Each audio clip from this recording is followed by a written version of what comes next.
Something you need to do every quarter is to check the batteries on your smoke alarms and your carbon monoxide alarms. Usually there's a test button, so you can push that button, and as long as it works, then it's okay. If you hear beeping starting, then you know that the battery is going bad.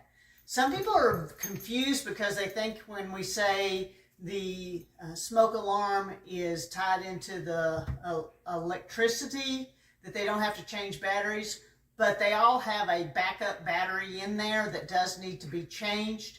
So if you are a tenant, then you need to think about a step ladder, and if it's up too high for your step ladder, just a little domestic step ladder, then that's when you would need to ask for help with that.